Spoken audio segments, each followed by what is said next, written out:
In March 2020, 74-year-old Russell Hill and his longtime partner, 73-year-old Carol Clay, disappeared in the remote wilderness of Victoria's Wonnangatta Valley. Days later, their burned campsite and abandoned vehicle were found, but the couple was missing. For a year, the mystery remained unsolved until shocking discoveries pointed to a man named Greg Lynn, now facing police interrogation. The shotgun was pointed over this way and it was discharged. My hand was not on the trigger, it was on the barrel. You wouldn't let it go, it discharged. The case exposes layers of betrayal, secrecy, manipulation, and obsession, where hidden motives and acts of violence blur the line between accident and intent. Whether the events were accidental or deliberate, the uncertainty makes it one of the most unsettling and haunting cases in recent memory. The shot through the head, how much blood was there? Lots. 57-year-old Greg Lynn, a former Jetstar pilot, ended up in the interrogation room after phone data and forensic clues linked him to the mysterious disappearance of Carol Clay and Russell Hill. In March 2020, the couple vanished from Victoria's remote Wonnangatta Valley, leaving behind only a burned campsite and scattered evidence. But when the investigation uncovered Greg's true role, it was darker and more disturbing than anyone could have imagined, and it changed everything. I was down by my camp. I saw them pull up. I remember seeing as he came in at quite high speed into a stop. She looked quite alarmed in the car. And he jumped out. He was very jovial. Yak, yak, yak, yak, yak. The other car was just sitting quietly up here. It was a white vehicle, or both white. I couldn't tell you the make or model. It might have been a utility. And the guy that was sitting in the left-hand seat was just staring at these guys. Was that up near the toilet? Was that came Yes. in the toilet? Anyway, we made greetings. G'day, how are you? Met each other. He was quite friendly at the time. And he just made comment that these donkeys had been chasing him all the way down here, trying to get in front, driving on the grass, hoons. And he had to drive very quickly to get into the camp because they were right behind him. Anyway, eventually they moved off. They drove off to who knows where.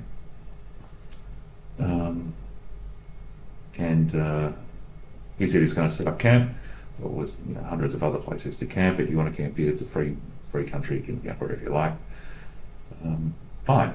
I would have preferred to have it by myself, but it doesn't bother me. I'm camping with other people like here anyway. Yeah. The horror started with the meeting of Carol, Russell, and Greg. At first, Greg had no connection with the couple whatsoever, but that was about to change. And it all began with a weapon, the very element at the heart of this chilling case. Myself and Daniel and our inspector, we left at 6 a.m. and we drove to that spot. It's about 185 kilometres from here and it was extremely foggy. But we located the spot. I sent some video back to one of my colleagues, Samantha, who you would have spoken to. Yes. She showed you the video. Yep. And you confirmed that the location where we were standing is the location you suggested at Union Spur. Is that right? That's correct. Admittedly, the video was quite poor because of the fog, but you're able to mark a spot and advise me. I spoke to you on the phone and you're able to advise me where to walk and in what direction, etc. Yes, it looked like it had been graded over, but that was the spot. Yeah, okay, great. Look, we'll work through that at probably next week. We'll try and assess the scene and we'll work through that process. What I wanted to do today, I just want to finish off with a couple of points. Firstly, is this the shotgun that you referred to as a Berethan or Berethan? That's my Berethan arms, yes. Is that the shotgun that you were arguing with Russell? That is the shotgun. Okay. Can you outline how this firearm works for me? It's a straight pull shotgun with fine 5-round box magazine. So the box magazine fits in here, Yep. catch on the left-hand side, and the straight pull mechanism on the left-hand side. Okay. With this firearm, so it's obviously got a pistol grip. Yes. So is there a particular way to hold the firearm when you use it? Or how does this firearm work when you're actually holding it and using it? Normally a shotgun is usually the standard under and over, or Yep. type. It has extendable stock. Yep. So it's only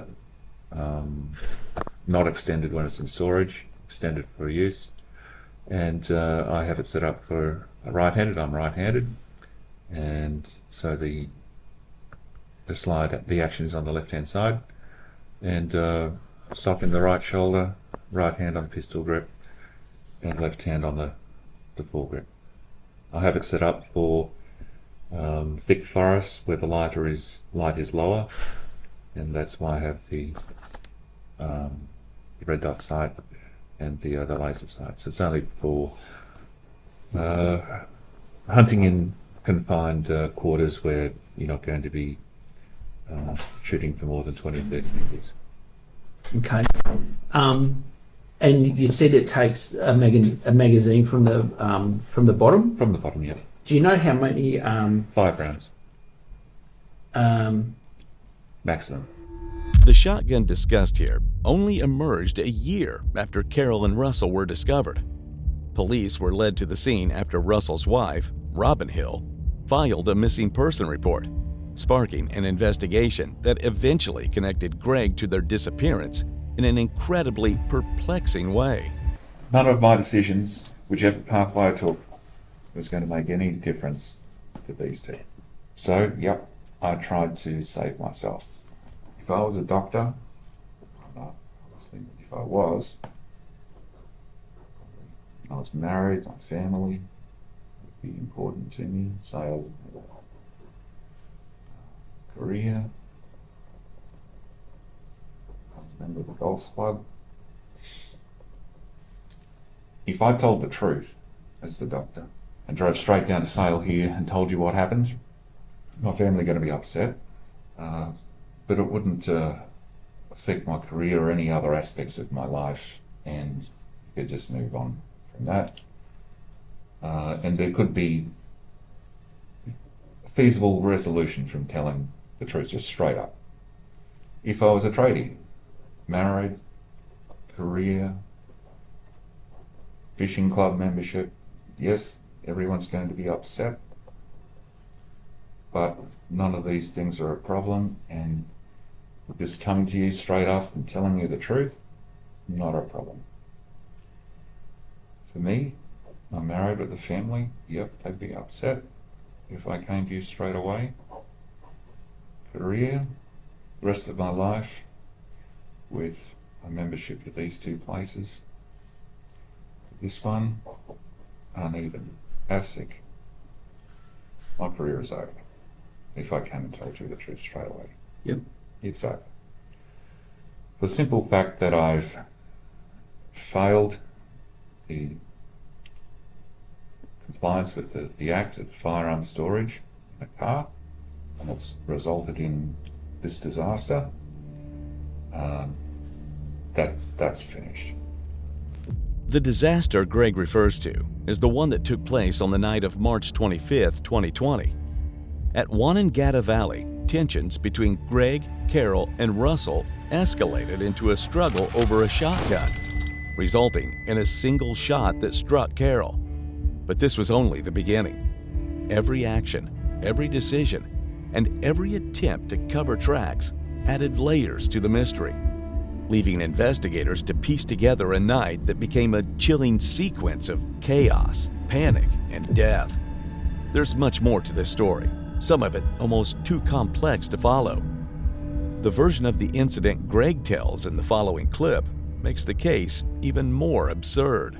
Look, I didn't know where this drone was from, but as I came into the camp, where I was, unloaded rifle, but still in hand, this guy walks out over to here, on the other side of his car, the controller in hand, drone sitting on the ground, zips the drone up, and it just hovers there for about 10 seconds, straight back down, puts it under his arm, took it back to his camp. What the hell is this? What's going on? Drones are cameras. Yeah, flying of course, cameras. yeah. I didn't go and confront him over this straight away. I sat down and I just thought about it for a while. What's this all about? And I was getting my dinner ready. Then I decided to go and find out what this drone incident is all about. So I walked up there. I asked him why he was using the drone, and he said that he didn't like deer hunters, and that he had some video footage of me now hunting, close to the camp. And I said I wasn't. I was right up the valley, but he's got pictures of me with the rifle in hand, close to the camp, and that he was going to take those pictures to the police. And I said that's just ridiculous. And he said, well, I could just say that you shot through the camp, and I didn't. I think the whole purpose of it was he just wanted me to go. Yeah. Anyway, went back to my camp, had my dinner, and yes, I was annoyed.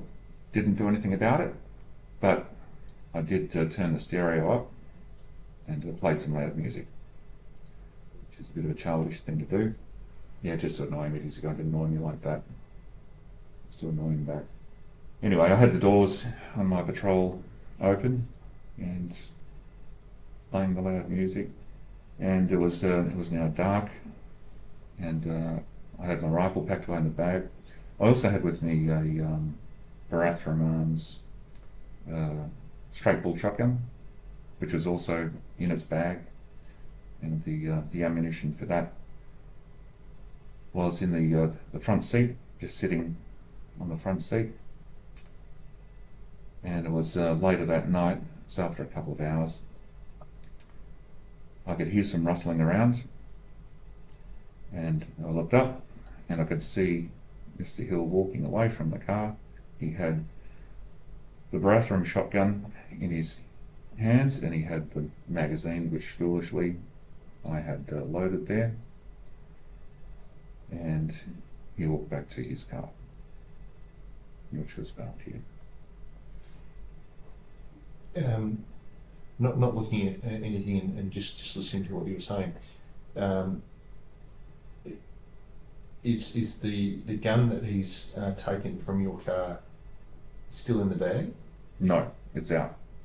So I'm sitting down here around the fire, and he's come up like so, and he's taken the shotgun out of the rear door. Got the ammunition, both doors were open, so I was trying to annoy him with the music, in the magazine from the front seat, which is foolish, and I've broken the law. In that case, I should have had him locked up. He's come back here to his car, around this side he was standing. When you say at that side, is that can you put like a V for the front, like the front of a vehicle? So okay, it's front, and mine is front, rear. Yeah. Yep. And I came around here and I confronted him, give it back. What are you doing? And he said he was going to take that to the police with him. And then when I advanced towards him, he had the magazine in the shotgun at this stage. He pulled the action back, and he let a couple of rounds go into the air. I immediately ran around the back here, fearing that I might be going to cop the next one. And I waited. It was in shadow around here, and it was dark. I didn't want to run back towards my car, because if he was going to shoot me, then he would have had a clear shot. I then hear Mr. Hill coming around this side of the car, and so I kept under the shadow, and I moved in closer, again fearing that if I ran this way, I'd cop another one. I saw the barrel of the shotgun appear over the bonnet, and to try and disarm him, I jumped up, I grabbed the shotgun barrel with my right arm, pivoted around so I was facing him facing away from the bonnet of the car. I had the left hand on the stock, right hand on the barrel, and we wrestled. The shotgun was pointed over this way, and it was discharged. My hand was not on the trigger, it was on the barrel. Right hand, left hand on the stock, pushing up against him. He wouldn't let it go, it discharged. So this is how it all unfolded, according to Greg. Both murders were accidental, or so it seemed. But the shotgun isn't the whole story. There's another perplexing element in this crime, one that will completely turn this case on its head. With the knife? Yeah. So Yeah. left or right hand? He had the knife in his right hand, but it wasn't like that. He had it like this. So like a fist with the knife pointing up? Yeah. Yeah. What was he saying as he's advancing towards you? He was screaming at me, she's dead. And he might have muttered some other things I can't recall. Yeah. So you get to him? Well, he he gets to you? Mm-hmm. So what do you do then? First he takes a swing at me with his fist, and I blocked it. So the right or the left? Left. Yeah, so he takes a swing. And then with that, he came at me with a knife. Yep. I grabbed him, Yep. pulled him in, and he was still coming at me. Yep. And he came down on top of me on my back, and it went into his chest. So you've fallen, and then the knife's gone in his chest. Right. Okay, yeah, that makes sense. And I rolled over, got up, and he got up and tried to crawl away. He didn't go very far. What happened to that knife? That one was burnt as well. It was a kitchen knife, black handled, stainless. I burnt that with the drain. At Big River, yeah. Obviously the blade didn't burn or through that into the river at Big River. Okay. You then put them in the trailer? Yeah. Was that a wooden top on the trailer? Yep. Table or? Yes. Yeah. So they're underneath that? Or on top? No, underneath. Yeah. You've then driven all the way out, you've got to this spot up here? Yep. Yep. So when you've taken them from the trailer to the resting place, can you describe what you did there? Yes. This log wasn't there. Straight around that way, reverse straight back this way, and then dragged them out and then drove off. So you just left them in the elements? I covered them with branches. Yeah. And then, so you've come back in November? Yes. Okay, what condition were they in November? No, very good. Sorry? We're decomposing. Yeah. But there's nothing left. How much logs and stuff did you put on it? Surprisingly, not that much. Did you put any accelerant on it? A little bit of kerosene. Yeah. But not that much. Wasn't bonfire or anything. Did you wait? Yeah. Is there a way of recording what day that you were up there? In November? You remember going to Butcher Country? I think you mentioned that you'd actually been. No, that was in December. Okay, so that's after. That's after. Yeah. That's.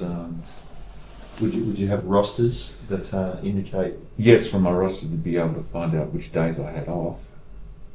And that I might be able to tell you. And would you I think have I had 3 days off. in a row? Yeah. Yeah. I could work it out for you. Yeah. If you got me my iPad, I could work it out. I can't get access to that right now, but Okay. I suppose, can you access your rosters on here?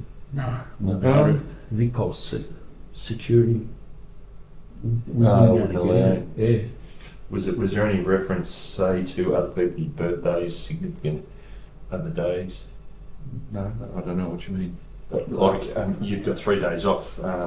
Say a few days beforehand was somebody's birthday. Oh, no. Nothing like that. Nothing. With regards to all the recent media attention that it's received, Mm-hmm. the 60 Minutes program that you said that you ended up watching, Yep. what was your thought process around that? What were you thinking? The second element of the story emerges with the weapons involved. Carol lost her life to the shotgun, while her secret partner, Russell, died from a knife. Investigators pieced together the sequence of that night through forensic evidence and Greg's statements, revealing a horrifying series of events in the remote Wonnangatta Valley. And the most shocking part remains the resolution of the case. which is as twisted and haunting as what unfolded that night. I think it's exact same shorts, or same type of shorts, but not the same pair. All my own clothes as a part of this, I actually burnt. But I really like this pair of shorts, and so I have several pairs. Where did you burn your clothes? In my car. Before you left? Yeah. Yep. I just put some other clothes on. I couldn't tell you what I was wearing. I would have had, the shorts would have been burnt. I can't tell you what I put on after that. Can't remember. I don't know. Did you end up with any blood or anything on you? On my clothes, yes, that's why I burnt. What about afterwards? When you pulled them out of the trailer and stuff? I think I actually burnt those as well down at where I stayed, at the Pines. I can't be sure of that though. I'm not sure. I honestly can't remember. What about your boots? Boots, I threw those in the back of the trailer, and I took those with me. I thought that I could clean those up, but then I changed my mind later and I got rid of them in a rubbish bin close to home. Now, you said yesterday that you're wearing gaiters, is that right? Correct, yeah. Burnt those. Yep. Yeah. In the same fire? This far. Yeah. Yep. So you said you burnt your shorts, t-shirt or jumper? Everything I had on. Yeah. I forget what it was. Okay. And what about their shoes? Neither of them. I can't remember. I don't think he was wearing any. I don't think he was wearing any. Do you think they'd been to bed? Yes, I think so. Yeah, they had, while I was playing the music. That's what enraged him, because, he was trying to have fun in bed, and I was playing music that he didn't like loud, and he lost his temper. Was he in pyjamas as well? Oh, he might have camp pyjamas, I don't know. Yep. They weren't, with patterns on them or anything like that. Mm-hmm. Did you take anything from him other than, did you wrap them in sorry, I'll start again.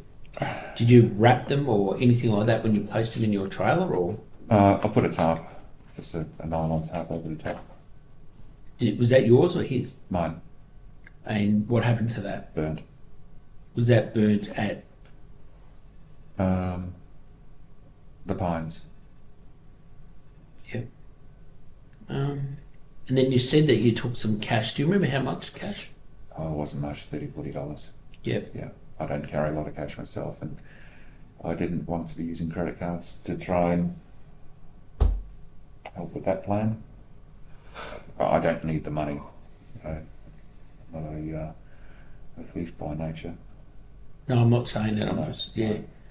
And then once you said that, once things started to unravel, when we came and saw you, what was your initial thought then? Initial thought, well, this plan is not working, and so I haven't been able to disappear. So then I had to make any remaining evidence disappear, and the only remaining evidence at that stage was those two bodies.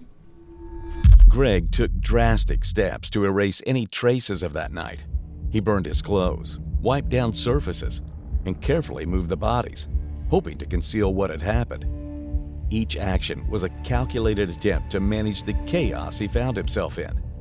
But one lingering question confounds the story.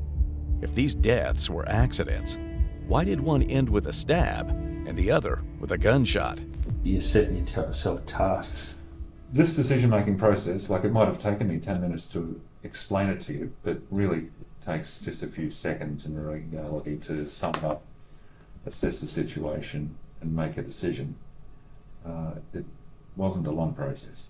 All right. But in the situation, we've got two deceased people. Yeah. And your whole mindset. How do you control one? Emotions. Your emotions, your heart rate, the adrenaline pump, the ability to make a an informed, I suppose, decision step by step, because it appears that in a relatively short space of time, it's like, okay, we've got to get out of here, and it seems that you've weighed up the fact that, all right, I can drive into Sale and tell the coppers what the go is, or I can make 100 more decisions as to what I'm going to do in order to cover up. We're all different. We're all very different. True. In reference to, you say you think that somebody has sighted you at Talbottville, do you know what sort of time that would have occurred? That must have been around about 7:30 In the morning? I guess so. Yep. You've, like I was saying, I don't wear a watch, and Yep. I can't recall watching The clock in the car. clock in the car. No worries. Yesterday you actually mentioned, whilst travelling along Cynthia Range track, that it was time that things were starting to lighten up. Would you agree with that? Pre-dawn light. Yeah.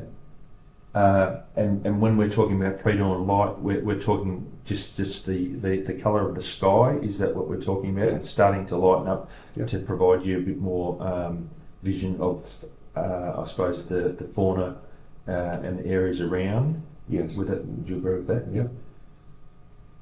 So when you talk about the phones written in the back of the middle of the seat, is that where the drone was? That was there with it, yeah.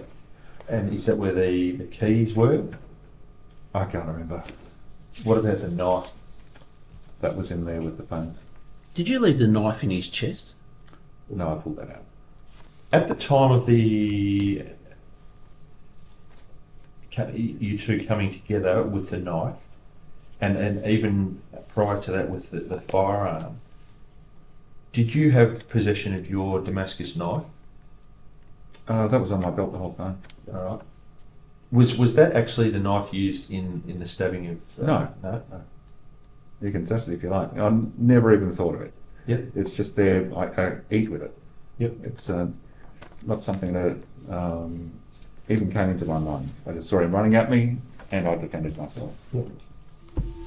Piecing together Greg's account, it appears he ended up killing both Carol Clay and Russell, though he maintains it was accidental. What remains unclear is whether Carol and Russell themselves escalated the events that night. Right now, Greg must face the court, but the full extent of what happened that night still remains hidden, buried deep within the evidence. The truth has yet to be revealed. It's like when your officers came and arrested me, they said, "Are you carrying anything?" I said, "No, not carrying any weapons at all." And they handcuffed me, and it was only then that I remembered, but I do have a knife on my belt. And I told them, I lifted up my shirt, and there it was. Okay. It's not something, I don't think of it as a weapon. It's not a weapon. What was the process between July and November in returning? What was going through your mind, and was there a planning process that was put in place to return to dispose of the bodies altogether? Yes, I believe that I was on your radar, on a watch list, and so I had to do that at the earliest opportunity. All right. And that opportunity came in November, probably after Cup weekend, because that's generally the weekend that the gates will open to open up the high plains again. Yep. Does that give you any reference as to when you may have gone up, the 3 days that you had? I'd have to look at my roster. Yeah, no, that's all right. That's all right. Just focused on getting the job done, that's all. All right. Did you take any implements to assist in the disposal? The shovel and the kerosene and some matches. You didn't take any chainsaws or anything? No knives?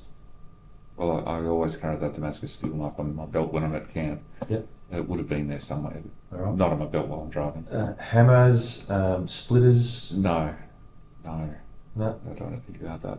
Just thinking of knives, the knife that went into his chest, did any of that break? No. By the time that had been burnt, was the handle missing, and it was just, and was it a knife that the handle was on both sides, and the blade went through and became It was part of the handle? just a full tang stainless steel kitchen knife. It had 2, maybe 3 rivets in through it.